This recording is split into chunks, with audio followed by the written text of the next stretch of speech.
Today we have with us Mike Feinman, co-founder of Texas Business Brokers. Mike, thank you so much for joining us today. Thank you. Hi, everybody.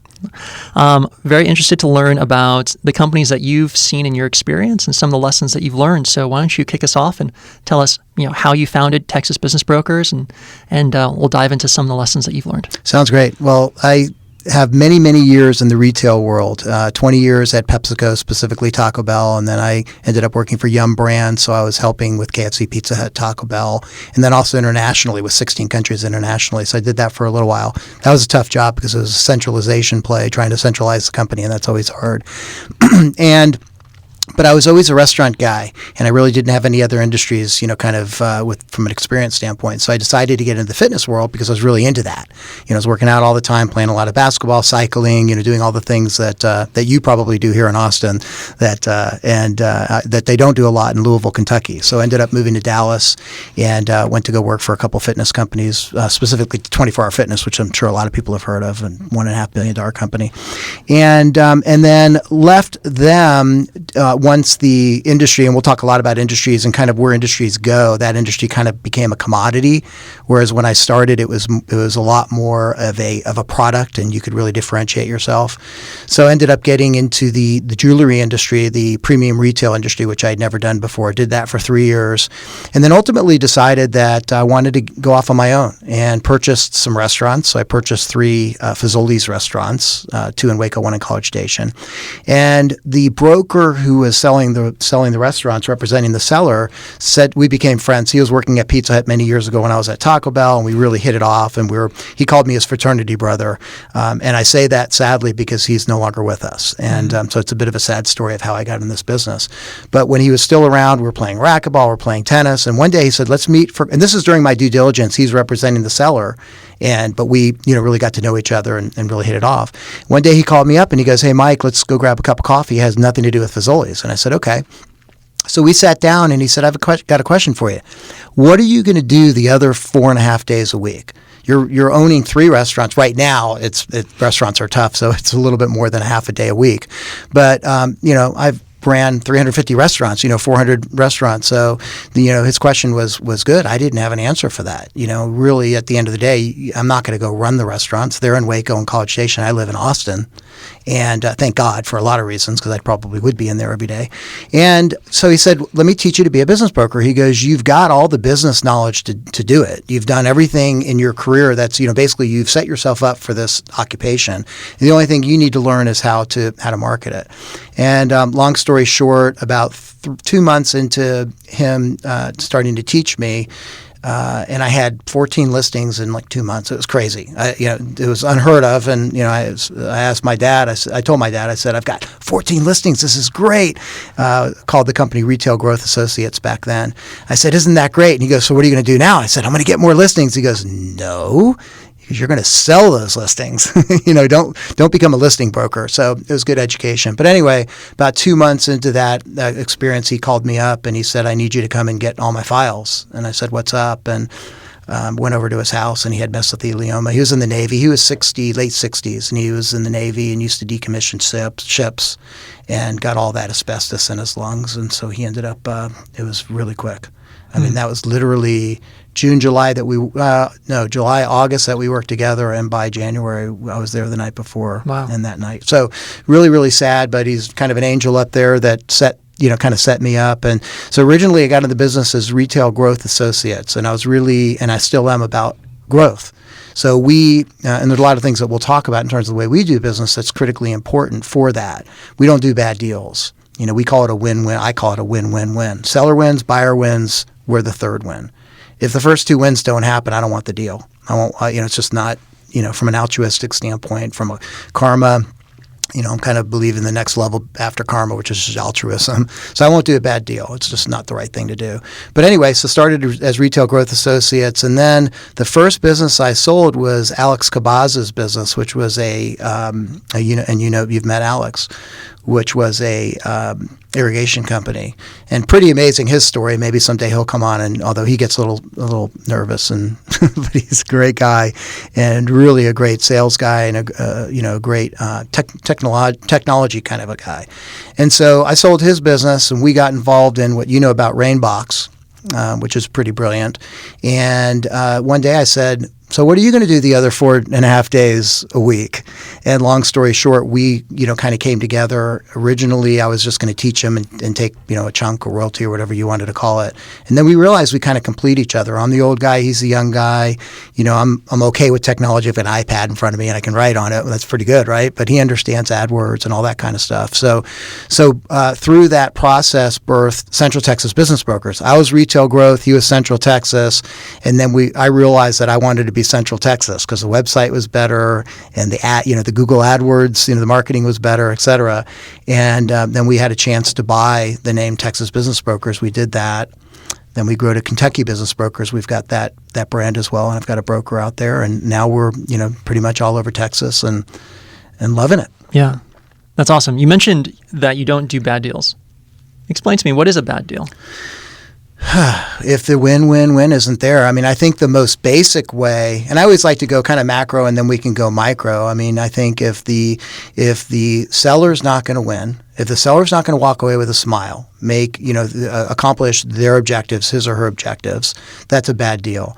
If the buyer is buying a bad deal, either it's a bad deal financially or it's not the right deal for them. So a lot of my kind of due diligence or qualification process with buyers are, why do you really want to do this? This is really what you want, because I don't want to get to the end and waste anybody's time where it ends up being a bad deal. So as an example, I've got some HVAC companies. B2B is rocking right now. Everybody wants to do B2B, especially in Austin, because the economy is growing. Well, I get a lot of people that want to purchase an HVAC company. The two that I have, which are big companies, are selling for $1.5 million each. Well, in context, they're pretty good sized companies, selling for $1.5 million each. Problem is that the sellers are leaving. One of them's leaving because of poor health, so he's taking his license with him. And then the other one, they want to do something else. Mm-hmm. So they're done. It's a husband and wife team, and they're done. So they're taking the license. So you talk to people that want to buy an HVAC company, have no idea what it takes to run an HVAC company. They didn't even know that they needed a license. Nothing against them, but they didn't know that they needed a master license to run an HVAC company, let alone everything that goes with it. That's a bad deal, unless they say, I know what it takes. My brother has a master. He's going to be, or she's going to be part of the business, my sister. And I understand what it's all about with technicians and dealing with B2B and also having residential, and I get all that, then that's potentially a good deal. And then I guess the third win is if I'm not going to make any money, that's a bad deal too, but really in that order. And I believe if you get the first two wins, then it will win. Yeah. What's some of the most common reasons why you see business owners selling their companies? So there's a lot of reasons. Right now, if you think, again, macro, there's a lot of baby boomers out there, and the baby boomers are a very wide kind of range. So you've got baby boomers that are retiring, and you've got baby boomers that are, my age, because I'm 58. I'll be 59 in 2 weeks. So the baby boomers that are my age that are still working but are sick and tired of the corporate world, sick and tired of quarterlies, and sick and tired of maybe this private equity and dealing with all that kind of stuff. They've got a lot of 401k money, which that 401k money can be self-directed, and you can have it invest into your businesses, which I don't know if your listeners know that. And we can talk a lot about that. That's very, very important to know. You have 401k that's making 2 or 3% in the stock market, maybe 4%, or you can take that money, invest it in yourself, and make 20% margin or 10% margin, whatever you're buying. But anyway, so you've got these baby boomers on my end of it that want to do their own thing and have a lot of expertise and have some cash. And then you have the older baby boomers that want to retire. So those are two kind of reasons of why on the top end they're selling, and on the bottom end why they're purchasing. And then there's also, frankly, some baby boomers that are my age that say, I've done well and I'm done, and I want to sell and I want to retire. So retirement and that kind of group. Then you've got people that health reasons that are that they can't continue to work like this HVAC company I have, and it's pretty sad, but he's doing the right thing for his family by trying to set them up. And then you have people that want to sell because the business isn't doing well. And that's a really, I had a conversation today with someone who's got a rental business. So they do rentals for weddings and parties and things like that. And I can always tell when I get the phone call and they say, I've got this small business that I want to sell. And there really is a number, which I'm sure you're dying to ask. There's a number of how much money you really need to be making to make a business truly sellable. And there is a number, and I'll explain that. But it's certainly not breaking even. Businesses sell today as a multiple, as you know, as a multiple mark of your cash flow, of your seller's discretionary income, which is a whole nother discussion about what is seller's discretionary income. So, so those are businesses that you really can't sell.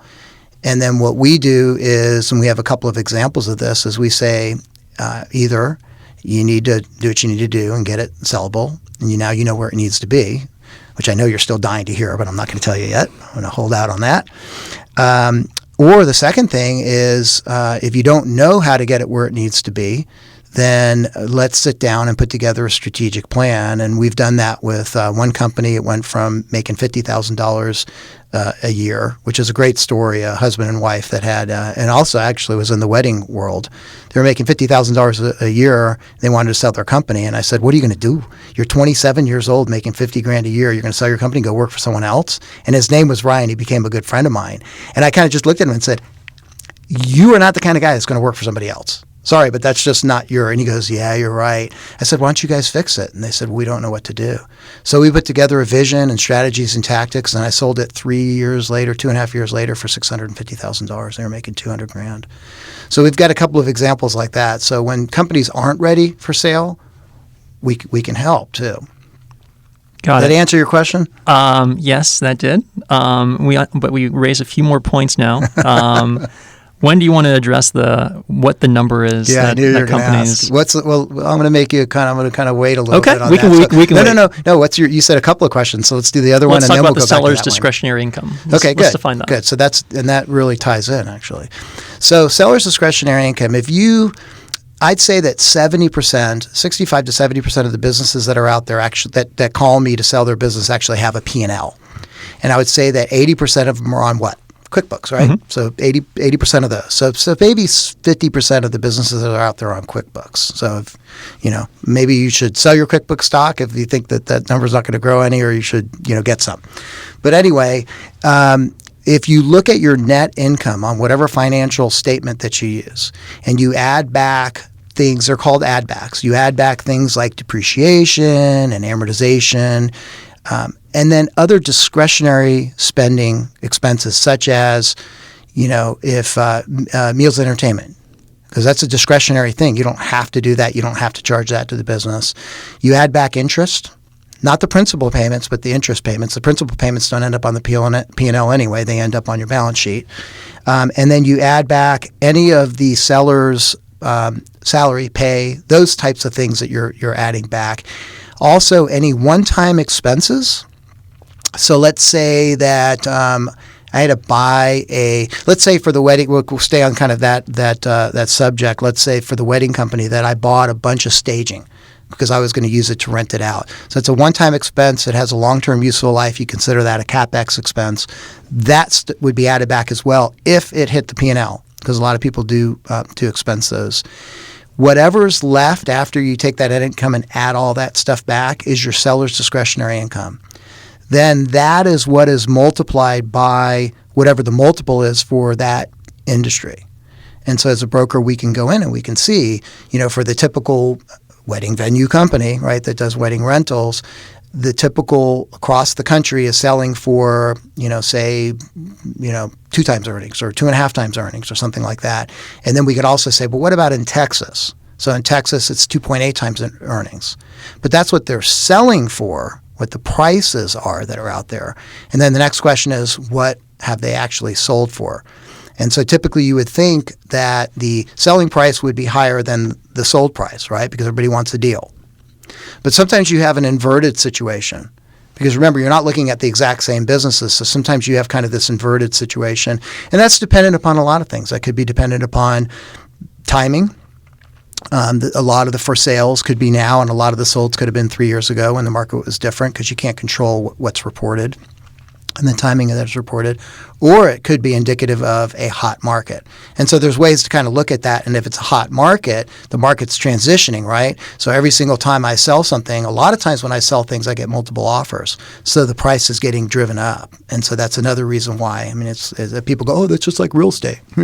Well, it kind of is. So that's what your seller's discretionary income is, right? How you calculate it. That's what you use it for. And now to answer your question. Okay, well, maybe I'll wait. No, to answer your question. So think about it logically. So to make, let's just say that, we know how much the average wage has gone up, especially with unemployment where it's at. I mean, companies are paying at a premium. Trust me, in my restaurants, I'm paying at a premium.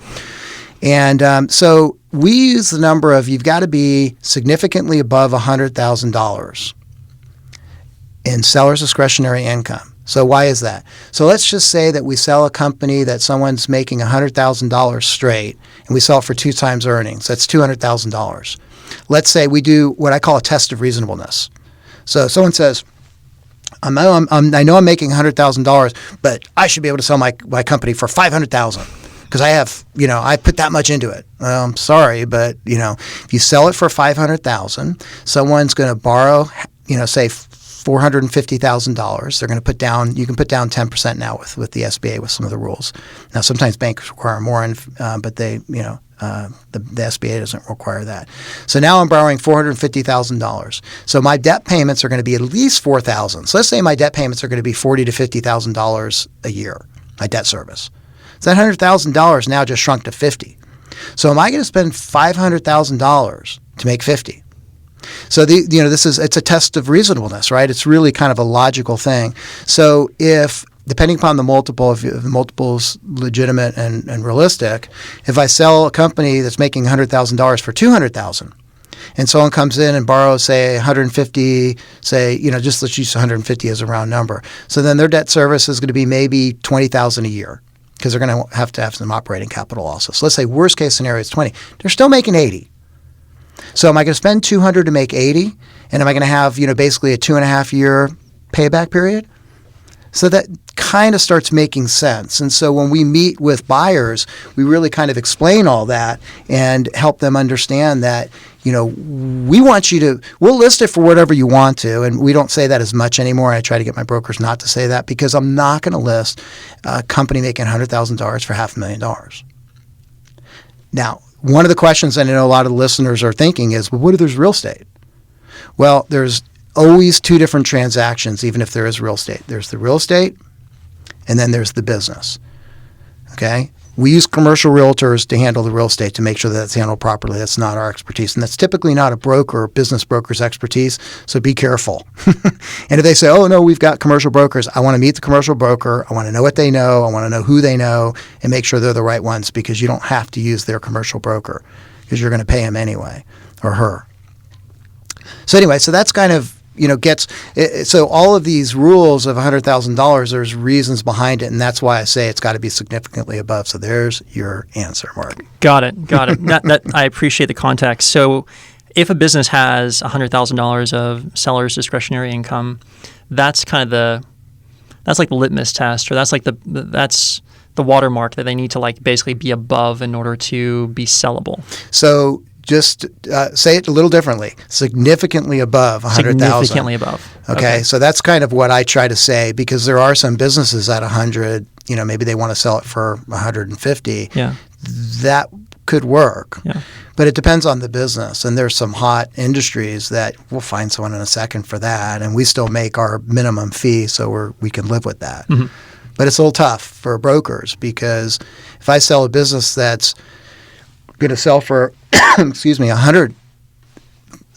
If I sell a business that's going to sell for 150,000, or I sell a business that we've got a $7.5 million business, a marine construction company, it's pretty much going to be the same work. Maybe a little bit more work with this $7.5 million company, but at the end of the day, there's a letter of intent, there's a purchase agreement, there's financing, there's due diligence. It's all kind of the same, except for the marine construction company where you're going to have helicopters that have to go out and see the boats because the boats are out in the ocean. So there's a difference, but I'm not the one on the helicopter because I get, I get seasick, and I think a helicopter over the ocean, I might get motion and seesaw. I don't know. You touched a little bit on, you mentioned hot markets a couple times. So what are hot markets right now? So right now, hot markets really are B2B. Their businesses and technology are pretty hot. Not technology in terms of the repair side, the kind of the help side of the hardware side, but more, as everybody could imagine, the SaaS side of it. And then B2B, like these landscaping companies that are for sale are pretty hot, go pretty quick. Believe it or not, auto shops go pretty good if they're making good money. They're not B2B, but they do quite well. And then what's not hot? Restaurants are not hot right now. You've got a lot of competition. It's a very overbuilt market, except for fine dining. And then what else is not hot are salons, hair salons, those types of things. Believe it or not, massage spas are very hot and sell very, very quick. You've been in business long enough to kind of see different market fluctuations from peaks to troughs, right? So growths and expansion, growths and recessions. How do market changes affect what companies are hot, what industries are hot? I'm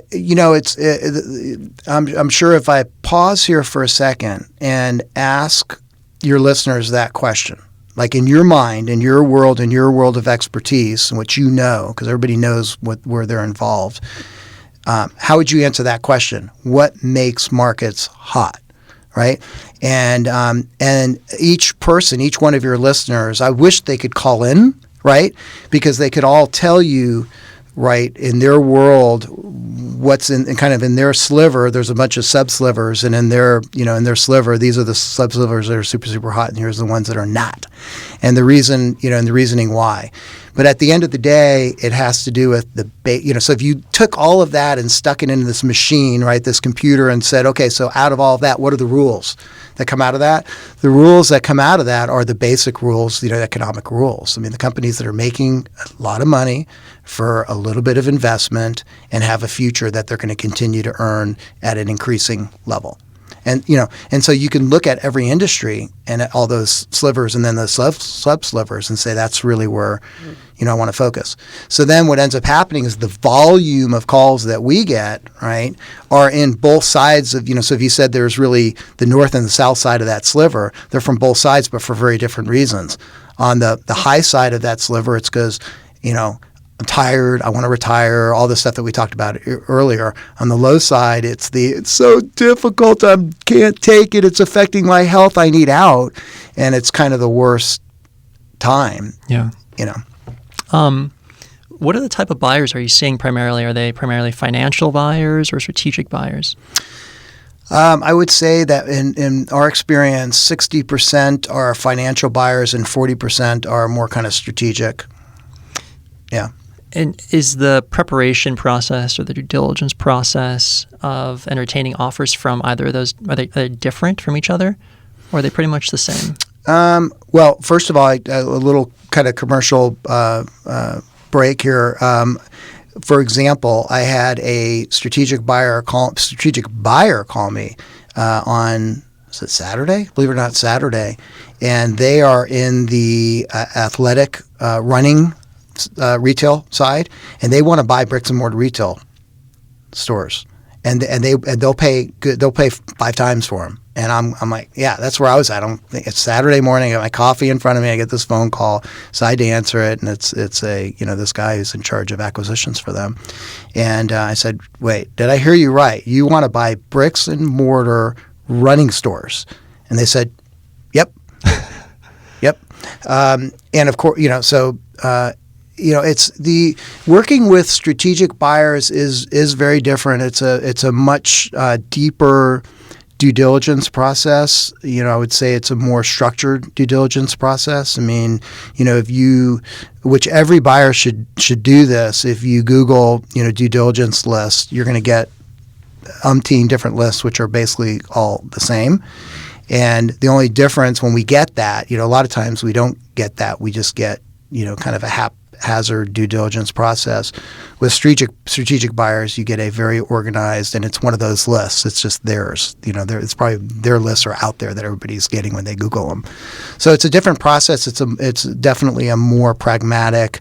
It's kind of like dealing with the bank. Now, obviously, if even with a financial buyer, and when you say financial, I think you really kind of mean independent buyer versus like private equity. Oh, okay. Well, private equity and strategic buyer in kind of in our language is, so this company that wants to buy up running stores is a strategic buyer. They're strategically trying to find more running stores. So when I'm trying to sell an HVAC company, I would love to find. So these HVAC companies are in Austin. I would love to find someone in DFW that has an HVAC company in DFW, wants a presence in Austin or in Central Texas, doesn't want to send someone down here and kind of generate that business. What they want to do is they want to acquire, right? So that's a strategic buyer. So that's kind of when you said strategic buyer, I thought that's what you were talking about. So they're typically larger and typically have their act together more. Private equity could be a strategic buyer if they already own in that space. If you get a private equity that doesn't own in that space but wants to own in that space, it's still very similar in terms of the depth of their process from A to Z, from LOI. Like I don't get a phone call or an email from them saying, "Do you have any sample LOIs that so I can work?" And then I have to use I'm not a lawyer, but here are some examples, and I put it in the email as well. I'm not an attorney. This is now, but an independent buyer is much different, and a lot of times are a little bit more haphazard in their process because they don't really know how to do it. And I always tell buyers will call me and say, "Hey, I need your help. I want to buy a business." And I'll say, well, ask them, "What do you need my help doing?" And they'll say, "Well, I don't know where to begin." And I say, "Okay, well, you can pay me $500 an hour to do this for you, but that's not right. And that wouldn't be a win-win-win. So here's what you should do. Get on BizBuySell. And you can put in searches because BizBuySell is like the real estate MLS at the end of the day for businesses, for this size businesses. So put in a search for the kind of business you want to buy. Oh, I don't know what kind of business I want to buy. Okay. Well, let me ask you a couple of questions. Where's your experience? What do you love? Like what turns you on? And then I'll give them examples. Okay, this is what you ought to do, and now you owe me $500. No, I do that for free to help folks. But when you find your business, that's when you want someone like me. So don't get a broker to help you find your business. You can do that. But when you find your business, then you may want to pay me to do your due diligence for you, or at least help you through it. Then I tell them, you're stuck with me now. So if you find a business and you want to text me or send me an email or call real quick, as long as it's not a huge engagement. I mean, if I'm spending 15 minutes on the phone saying, "Oh, no, run away from that," I'm happy to do it and happy to, help folks. Now, let's talk about the opposite side of that. What should business owners do if they get an unsolicited offer? It depends on who the business owner is. Okay. Right? So if it's a business owner who's been to the rodeo before and knows what they're doing, then, they understand what the value of their business is, that they truly understand and not that they think they understand. So if someone gets an unsolicited offer, I mean, it really does depend on who they are and what their expertise is. And so if they've, again, been to the rodeo before, they know what their business is worth, and they really do know, not subjectively, but objectively, right, what their business is worth, then I think that it makes total sense for them to kind of work through the process and use whatever people that they have to help them. It doesn't hurt to if someone receives an offer to get a business broker, and here's why: because a business broker can real quickly tell you what your business is worth, and at least So I get a phone call like that. Hey, I got an offer. I'm making $350,000 a year. They offered me $700,000. This is the kind of business I have. Is it a good offer?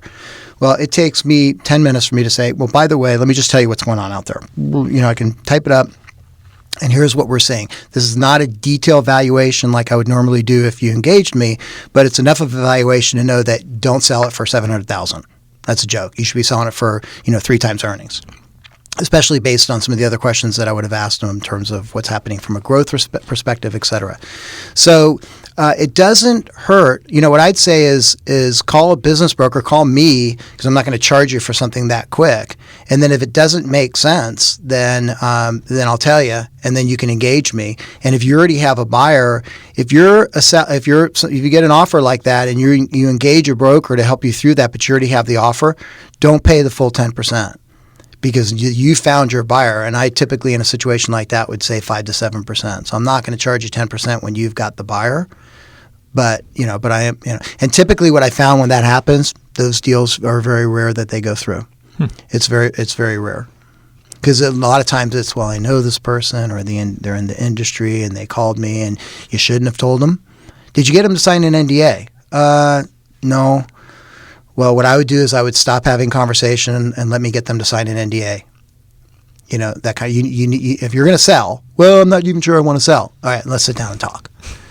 Right? So that's, I'm just saying, I mean, you're laughing, but that is typically when those things happen, that's when they happen.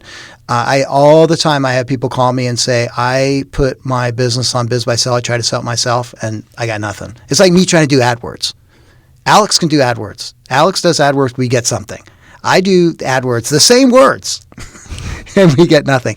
So, I don't know what it is. So a lot of times, you have these buyers that try to sell it themselves, but there's something in the way that they did the listing that, or the way they priced it, et cetera. Yeah. What are some of the steps that you take in doing a formal valuation? So we have a list of the things that we need. We need 3 years of financials. We prefer to have tax returns and P&Ls. We don't do the due diligence specifically, so I don't tie. I mean, for those that don't know, due diligence is really so simple. You're basically taking the financial statements and making sure they tie to the tax returns. And then you're taking the tax returns and make sure they tie to the source documents, which are the bank accounts and stuff like that. So that at the end of the day, if someone tries to tell you it's anything else but that, that's financial due diligence. And then there's market due diligence and all kind of stuff. So, but anyway, the valuation is about looking at the financial statements, tax returns, and the balance sheet. And, of course, the industry that they're in and all that kind of stuff. Understanding the trajectory, how much money they're making. So let's just say that we look at a marine construction company, and we see that the average, right? And years ago they used to say average is awful, right? So average is awful. We don't want to look at average, but the average multiple is 3. Let's just use round numbers. But the range, right? Let's say that standard deviation of that is 1. So now you're basically from 2.5 to 3.5. So and let's say that this company that we're looking at is 20% up for the last 3 years. Then that's 3.5. I may even push it to 3.7, depending upon other factors. They're in South Texas, and there's a lot of need for that, and it's not going to go south. And they're in the oil industry, but they're in the oil industry in terms of supporting the oil industry, so they're not as subject to the price of oil. And so that's going to push me to, much higher valuation. And then you look at some of the nuances. With some businesses, the prices include real estate.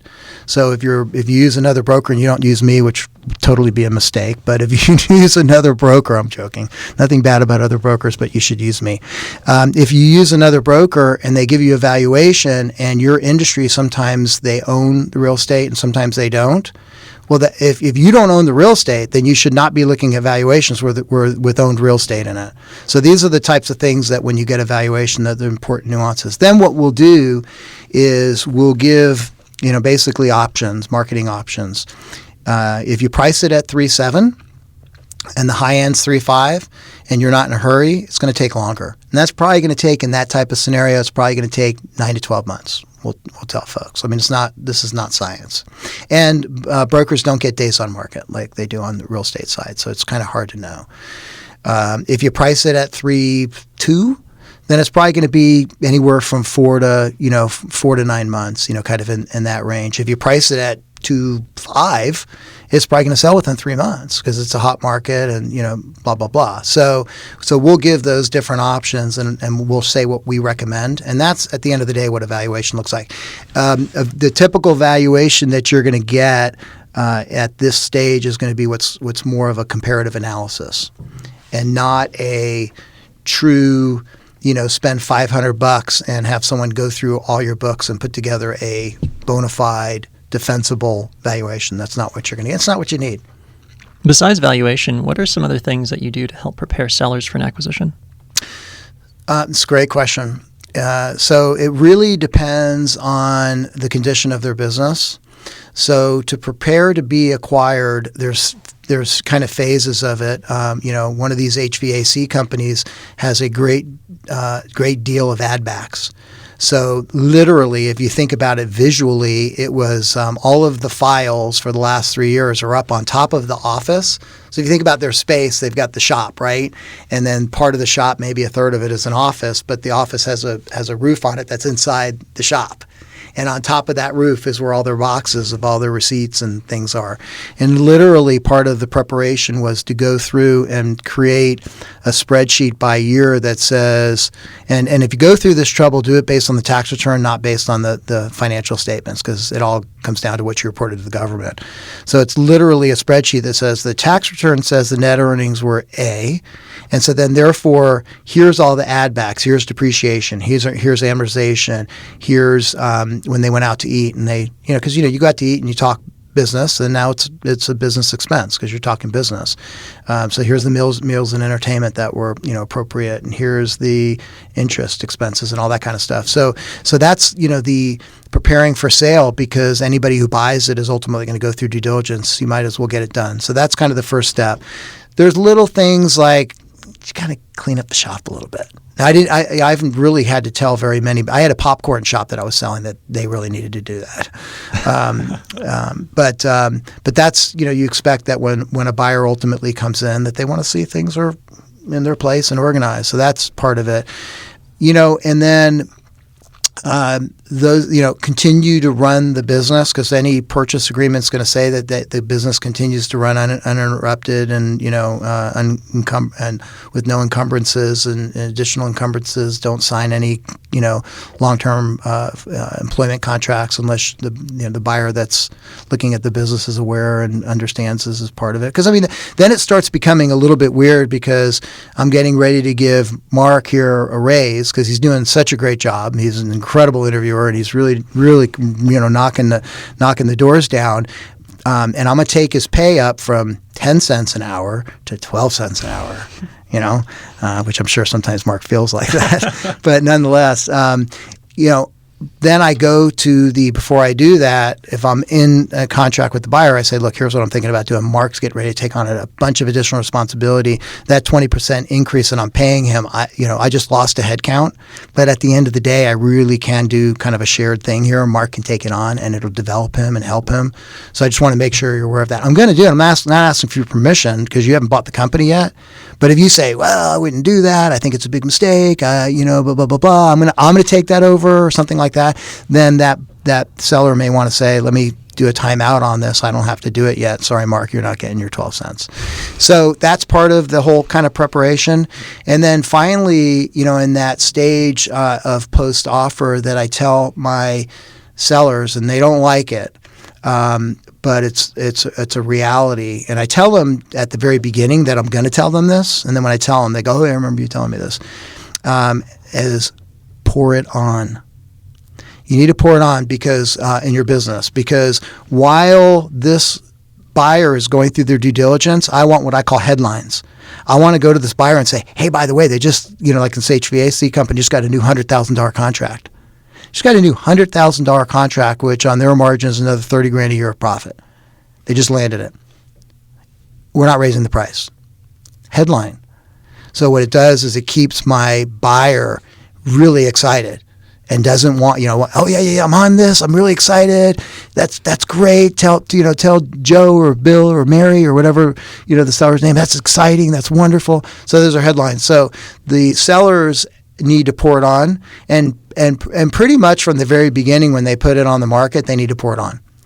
I can always, people go, you can never raise the price. You can always lower the price. That's not true. So think about this. I've got a listing up there.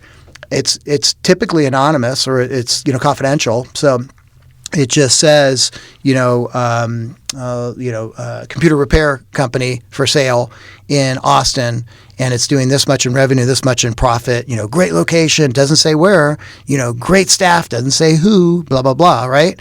And let's just say that this company's doing $1 million a year and they land a $100,000 contract, or a $300,000 contract, they're going to be making another $100,000 on 3 times. I'm taking the price up $300,000. If it's a signed contract, done. So I just reskin it. So I basically take the listing down, change put it back up with a different picture. Everything looks different. Everybody thinks it's a brand new listing. So you can raise the price. And so I tell my sellers, give me that problem, give me that work. Let's raise the price. Let's pour it on. Is the process of selling a corporately owned entity different than selling like a franchise? Yeah, totally different.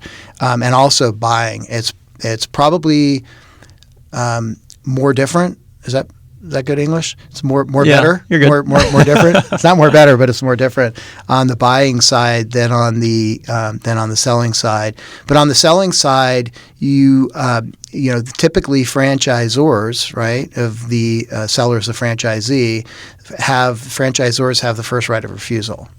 And so let's say I find someone to buy my business and it's Sue, and Sue's great, and Sue's doesn't have experience in restaurants, but she's going to be great, and I go to the franchisor. Well, really there's 2 kind of controls that the franchisor has. Number 1 is the first right of refusal. So let's say that Mary's going to buy my restaurants for $30,000 and they're really only worth she's going to buy them for $30 and they're worth $50. The franchisor can come in and say, we'll buy them for $50, or we'll see your $30. We'll see that $30, and now they have first right of refusal. So that's the first thing that they can do to kind of, which is fine. I mean, the seller doesn't care. But the second thing is that now Mary has to be approved. And so the franchisor will have to, and typically franchisors approve, and I did this at Taco Bell where I was a part of that process, operationally and financially. And so franchisors expect a certain amount of liquidity and expect a certain amount of net worth to kind of protect themselves, and then they expect an experience kind of set that will kind of ensure the greatest chances of being successful. If you sell an independent, the only person that's kind of sitting there saying, "Are you sure this is the right business for you?" is me. And I'm not going to unreasonably withhold. And if I find someone that, I've had people that say, I don't care that I don't have experience, and I don't care that I have no idea what I'm getting myself into. I want this. And then I'll present that to the seller.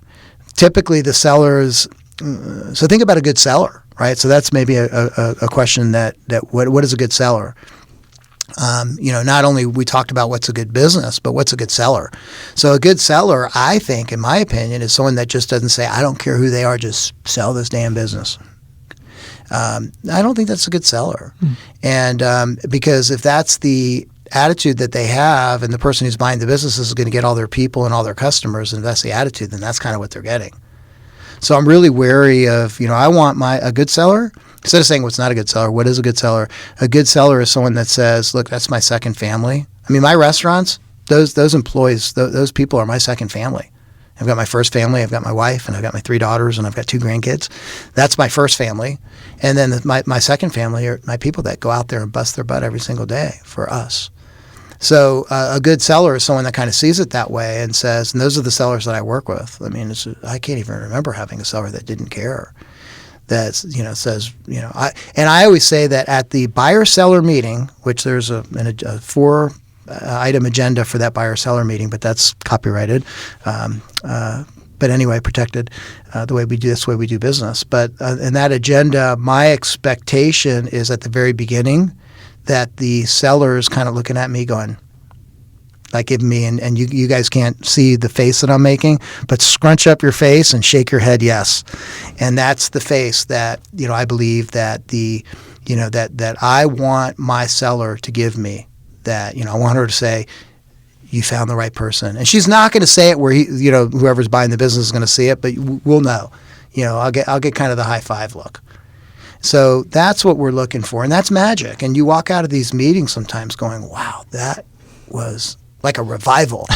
These buyer-seller meetings, this thing's going to happen. And then you're very surprised if something stops it from happening. That's awesome. Mike, I still have so many questions, but unfortunately we're out of time. Do you have any last pieces of advice for business owners who are considering selling their company? Well, I would say, make sure that you get proper counsel. I mean, Texas Business Brokers, we're here to help.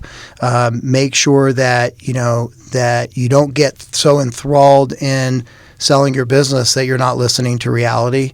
At the end of the day, things always kind of simmer down to what's left in the pot, and that's the reality, and that's what's left to deal with. So I'd just make sure that when you interview your broker that you make sure that, that she or he has experience, is looking at it the right way, is looking at it logically, and is not, what they call it shooting sunshine. It's not shooting sunshine. It's telling you straight and ask the hard questions because they want to get the listing.